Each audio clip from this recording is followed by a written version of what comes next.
स्वागत आप सभी का YouTube चैनल नॉलेज टीवी। सभी हरियाणा वासियों के लिए 12 ज़बरदस्त घोषणाएं सामने आ रही हैं। बड़ी खबरें, घोषणा, आदेश, ऐलान, तोहफा, मौसम, क्या है पूरी अपडेट, आइए देखते हैं। हरियाणा की हर छोटी से बड़ी योजना, घोषणा, आदेश, निर्णय, मौसम, सभी की जानकारी सबसे पहले यहाँ पर मिलती है, तो चैनल को सब्सक्राइब जरूर कर लें। तो चलिए देखते हैं हरियाणा वासियों के लिए 12 बड़ी खबरें, घोषणा, ऐलान। हरियाणा का भूगोल 9 साल बाद फिर बदला है। हिसार जिले का उपमंडल हांसी अब प्रदेश का 23वां जिला होगा। सीएम नायब सैनी ने हांसी में आयोजित विकास रैली में यह घोषणा की है। सीएम ने कहा कि 2024 के विधानसभा चुनाव से पहले 17 अगस्त को मैं हांसी आया था, तब आचार संहिता लागू होने के कारण एक इच्छा अधूरी रह गई थी। आज इसे पूरा करने आया हूं। मैं हांसी को राज्य का 23वां जिला बनाने की घोषणा करता हूं। इसकी अधिसूचना भी एक सप्ताह के अंदर जारी कर दी जाएगी। सीएम के इस ऐलान के बाद लोगों ने खड़े होकर तालियां बजाई और खुशी से नाचने लगे। सरकार ने हांसी जिले का नक्शा जारी कर दिया है। हांसी जिले में 2 विधानसभा सीटें नारनौद व हांसी शामिल की हैं। यह चरखी दादरी पंचकुला के बाद ऐसा तीसरा जिला है। हिसार में 7 में से 5 सीटें रह गई हैं। हरियाणा बनने के बाद हिसार चौथी बार बटा है। हांसी का नक्शा जारी, कैसा होगा भौगोलिक स्वरूप। विधानसभा क्षेत्र व उपमंडल 2 होंगे, हांसी व नारनौद। तहसील होंगी हांसी, नारनौद व बास। उप तहसील होगी खेड़ी जालब। ब्लॉक होगा हांसी प्रथम, हांसी द्वितीय व नारनौद। गांव 97 राजस्व गांव होंगे, 110 ग्राम पंचायतें होंगी। जनसंख्या 5,40,994 होगी। क्षेत्र पर 1,34,976 हेक्टेयर होगा। काम के लिए जिला मुख्यालय जाने के लिए 30 किलोमीटर सफर अब नहीं करना होगा। प्रशासनिक व विकास कार्य अब तेजी से होंगे। तो ये बड़ी अपडेट। 2016 में पुलिस जिला घोषित करने के बाद अब राजस्व जिला बना। एक हफ्ते में अधिसूचना जारी। तो ये बड़ी अपडेट सभी हरियाणा वासियों के लिए। आइए अगली बड़ी घोषणा देखते हैं। राज्य सरकार की ओर से वर्ष 2026 का छुट्टियों का वार्षिक कैलेंडर जारी कर दिया है। इसके अनुसार 11 छुट्टियां शुक्रवार व सोमवार को आएंगी। ऐसे में कर्मचारी अधिकारी एक साल में 11 बार 3 दिन प्लान कर सकते हैं। सरकार की ओर से 52 शनिवार 52 रविवार मिलाकर दफ्तरों के कुल 124 दिनों के अवकाश घोषित किए गए हैं। इनमें 20 सार्वजनिक अवकाश शामिल हैं। स्वैच्छिक अवकाश 13 तय किए गए हैं। इनमें कर्मचारी 3 अवकाश ले सकता है, यानी कर्मचारियों के लिए सार्वजनिक अवकाश 127 रहेंगे। इनके अलावा औसत 30 सीएल मेडिकल और ईपीएल मिलाकर कर्मचारी 157 दिन घर पर रहेंगे, जबकि वे 208 दिन दफ्तर जाएंगे। राज्य सरकार की ओर से 21 विशेष दिवस घोषित किए हैं। इन पर सरकारी अवकाश नहीं होगा। इन विशेष दिवस पर सरकार आयोजन करेगी। इनके अलावा 8 सार्वजनिक अवकाश शनिवार रविवार को आएंगे। ऐसे में कर्मचारियों की ये छुट्टियां कम हो गई हैं। दिवाली 8 नवंबर को रविवार, स्वतंत्रता दिवस 15 अगस्त शनिवार को है। इसी प्रकार गुरु रविदास जयंती, महाशिवरात्रि, परशुराम जयंती, महाराज अग्रसेन जयंती और हरियाणा दिवस रविवार को आएंगे, जबकि ईद उल फितर शनिवार को है। तो कर्मचारी 11 बार कर सकते हैं 3 दिन छुट्टियों का प्लान। 23 जनवरी को सर छोटूराम जयंती व बसंत पंचमी है। 23 जनवरी को शुक्रवार है। ऐसे में इसके बाद शनिवार रविवार का अवकाश रहेगा। 26 जनवरी सोमवार है। ऐसे में इससे पहले शनिवार रविवार की छुट्टी रहेगी, 3 दिन छुट्टी होगी। 23 मार्च शहीदी दिवस सोमवार को है। इससे पहले शनिवार रविवार की छुट्टी रहेगी। 29 जून संत कबीर जयंती का सोमवार को अवकाश रहेगा। इससे पहले शनिवार रविवार की छुट्टी रहेगी। 31 जुलाई को शहीद उधम सिंह शहीदी दिवस शुक्रवार को है। इसके बाद शनिवार रविवार की छुट्टी रहेगी। 28 अगस्त को रक्षाबंधन का सार्वजनिक अवकाश शुक्रवार को है। इसके बाद शनिवार रविवार की छुट्टी रहेगी। 4 सितंबर को शुक्रवार को जन्माष्टमी है। इसके बाद शनिवार रविवार की छुट्टी रहेगी। 2 अक्टूबर महात्मा गांधी जयंती शुक्रवार को है। इसके बाद शनिवार रविवार की छुट्टी रहेगी। 26 अक्टूबर को महर्षि वाल्मीकि जयंती सोमवार को है।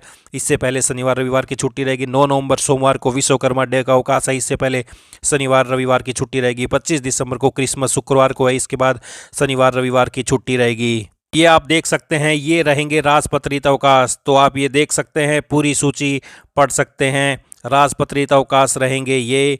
उसके बाद शनिवार रविवार के कारण ये छुट्टियां मारी गई हैं। 1 फरवरी, 15 फरवरी, 21 मार्च, 19 अप्रैल, 15 अगस्त, 11 अक्टूबर, 1 नवंबर और 8 नवंबर।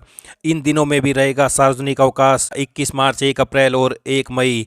तो आप देख सकते हैं, इनमें से 3 अवकाश ले सकते हैं। ये पूरी सूची आप देख सकते हैं। इनमें 3 दिन की छुट्टी ले सकते हैं। और स्कूल और कॉलेज और कार्यालयों में बनाए जाएंगे 21 विशेष दिवस। तो ये आप पूरी सूची देख सकते हैं। विशेष दिवस, इस विशेष दिवसों पर कोई सार्वजनिक अवकाश नहीं होगा, बल्कि महान विभूतियों को स्मरण किया जाएगा। तो ये बड़ी अपडेट। आइए अगली बड़ी घोषणा देखते हैं। चांदी आज यानी 17 दिसंबर को पहली बार 2 लाख रुपए प्रति किलो के पार निकल गई है। 1 किलो चांदी की कीमत 8,775 रुपये बढ़कर 2,0750 रुपये पर पहुंच गई है। इससे पहले ये 1,91,977 रुपये पर थी। 18 मार्च को चांदी पहली बार 1 लाख रुपये पर पहुंची थी, यानी चांदी को 1 लाख से 2 लाख रुपये प्रति किलो तक पहुंचने में सिर्फ 9 महीने का समय लगा है, जबकि इसे 50,000 से 1 लाख पहुंचने में 14 साल लगे थे। तो वहीं सोने में भी आज 24 कैरेट वाला सोना भी 936 रुपये बढ़कर 1,32,713 रुपये प्रति 10 ग्राम पर पहुंच गया है। इससे पहले ये 1,31,777 पर था। वहीं सोने ने 15 दिसंबर को 1,33,442 रुपये प्रति 10 ग्राम का ऑल टाइम हाई बनाया था। तो ये बड़ी अपडेट। आइए अगली बड़ी घोषणा देखते हैं। हरियाणा आगे कैसा रहेगा मौसम, एक्सपर्ट की माने तो चौधरी चरण सिंह हरियाणा कृषि विश्वविद्यालय हिसार के कृषि मौसम विज्ञान विभाग के विभागाध्यक्ष डॉक्टर मदन लाल खीचड़ ने बताया कि हरियाणा में मौसम 20 दिसंबर तक खुश्क व परिवर्तनशील बना रहेगा। उत्तर व उत्तर पश्चिमी शीत हवाएं हल्की से मध्यम गति चलने से रात्रि तापमान में गिरावट हो सकती है, मगर दिन के तापमान में हल्की बढ़ोतरी की संभावना है।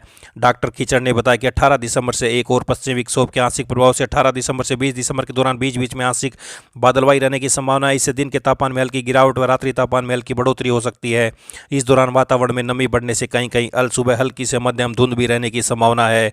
आइए अगली बड़ी घोषणा देखते हैं। दूरसंचार कंपनियां अप्रैल जून 2026 के बीच एक बार फिर 4G और 5G प्लान की कीमतों में 16 से 20% बढ़ोतरी कर सकती हैं। Global financial service firm Morgan Stanley की एक रिपोर्ट में यह अनुमान लगाया गया है। इस रिपोर्ट के मुताबिक सस्ते प्लान हटाने और स्ट्रीमिंग सेवाओं को केवल प्रीमियम प्लान के साथ जोड़ने जैसा हालिया कदम संकेत देते हैं कि कंपनियां ग्राहकों को ऊंची कीमतों के लिए तैयार कर रही हैं।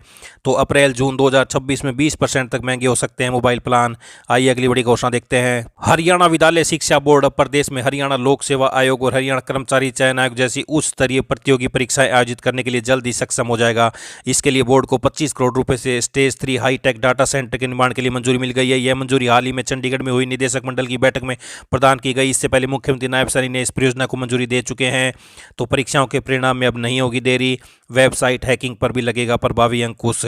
तो शिक्षा बोर्ड में प्रदेश का पहला स्टेज 3 हाईटेक डाटा सेंटर बनेगा। हरियाणा सरकार ने चालक पदों की भर्ती प्रक्रिया और सेवा शर्तों में एक रूपता और पारदर्शिता सुनिश्चित के उद्देश्य से अपने सभी विभागों में ग्रुप सी चालकों के लिए कॉमन सेवा नियम बनाने की प्रक्रिया शुरू कर दी है। मुख्य सचिव की ओर से इस संबंध में सभी प्रशासनिक सचिवों को पत्र जारी कर 31 दिसंबर तक प्रारूप नियमों पर सुझाव और टिप्पणियां मांगी है। प्रारूप नियमों के अनुसार चालक पद पर सीधी भर्ती के लिए अभ्यर्थियों की आयु सीमा 18 से 42 वर्ष निर्धारित की गई है। अनुसूचित जाति, पिछड़ा वर्ग, पूर्व सैनिक और दिव्यांग श्रेणी के उम्मीदवारों को सरकार द्वारा समय समय पर निर्धारित नियमों के अनुसार ऊपरी आयु सीमा में छूट प्रदान की जाएगी। चालक पद पर सीधी भर्ती अथवा स्थानांतरण प्रतिनियुक्ति के माध्यम से नियुक्त सभी अभ्यर्थियों के पास 10+2 यह इसके समकक्ष योग्यता होनी चाहिए। उसके पास कम से कम 3 वर्ष पुराना वैध लाइट व हैवी परिवहन वाहन ड्राइविंग लाइसेंस हो तथा निर्धारित ड्राइविंग टेस्ट उत्तीर्ण करना अनिवार्य होगा। तो चालकों की भर्ती में 100 अंक की परीक्षा व ड्राइविंग टेस्ट देना होगा। सरकार ने 31 दिसंबर तक सुझाव व आपत्तियां मांगी है। मैट्रिक में हिंदी या संस्कृत विषय जरूरी है। तो ये बड़ी अपडेट। आइए अगली बड़ी घोषणा देखते हैं। फर्जी तरीके से बनाए गए खेल क्रेडेशन प्रमाण पत्रों पर खेल विभाग सख्त हो गया है। राज्य सरकार को भेजी गई जांच रिपोर्ट में प्रदेश भर के 143 खिलाड़ियों के खेल क्रेडेशन प्रमाण पत्रों को संदिग्ध, अमान्य और कई मामलों में पूरी तरह फर्जी घोषित किया है। इनमें कैथल के भी 6 खिलाड़ियों के डी ग्रेडेशन प्रमाण पत्र शामिल हैं, जिन्हें जल्द ही रद्द किया जाएगा। तो 143 खिलाड़ियों के प्रमाण पत्र होंगे रद्द। फर्जी खेल ग्रेडेशन पर बड़ी कार्रवाई, नौकरी पाने वालों पर भी आ सकती है आंच। आइए अगली बड़ी घोषणा देखते हैं। बिजली की ऑनलाइन ट्रांसफर पॉलिसी में कर्मचारियों का डाटा तैयार करने का काम पूरा हो गया है, जिसके बाद पोस्ट पर कर्मचारियों का स्कोर दर्शा दिया गया है, जिसके आधार पर उनको वरीयता दी जाएगी। इसके बाद खाली पदों की संख्या पोर्टल पर दिखाई जाएगी। इसमें हाई स्कोर हासिल करने वाले कर्मचारी को ट्रांसफर में प्राथमिकता दी जाएगी। इस प्रक्रिया में उत्तर हरियाणा बिजली वितरण निगम लिमिटेड के अधीन 10 जिले शामिल किए गए हैं, जिनमें यमुनानगर, पंचकुला, अंबाला, करनाल, कुरुक्षेत्र, कैथल, पानीपत, सोनीपत, रोहतक, झज्जर जिला शामिल हैं।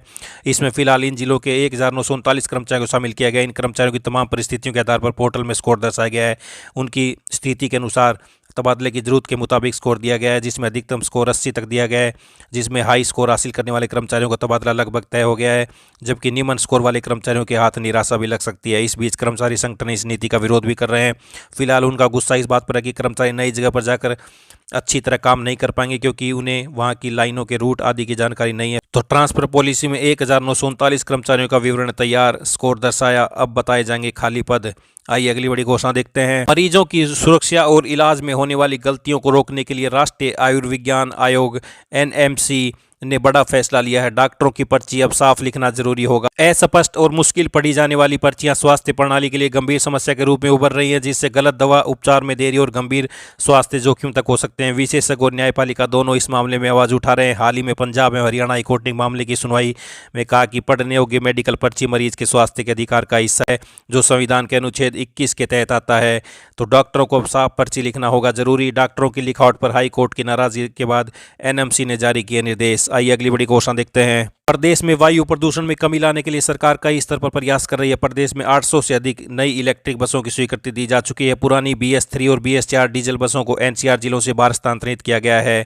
बड़ी अपडेट, 800 से अधिक बसों की खरीद को मंजूरी। शहरों में वाटर स्प्रिंकलर व एंटी स्मोक गन तैनात। NCR में वायु प्रदूषण रोकने के लिए CS ने दिए निर्देश। तो ये बड़ी अपडेट, ये सभी हरियाणा वासियों के लिए आज बड़ी खबरें, घोषणा, आदेश, ऐलान, पल पल की अपडेट आप सभी को सबसे पहले यहाँ पर मिलती रहेगी। चैनल को सब्सक्राइब जरूर कर लें, वीडियो को लाइक कमेंट सब्सक्राइब जरूर करें। इस अपडेट में इतना ही, मिलते हैं अगली बड़ी घोषणाओं के साथ। तब तक के लिए बहुत बहुत धन्यवाद।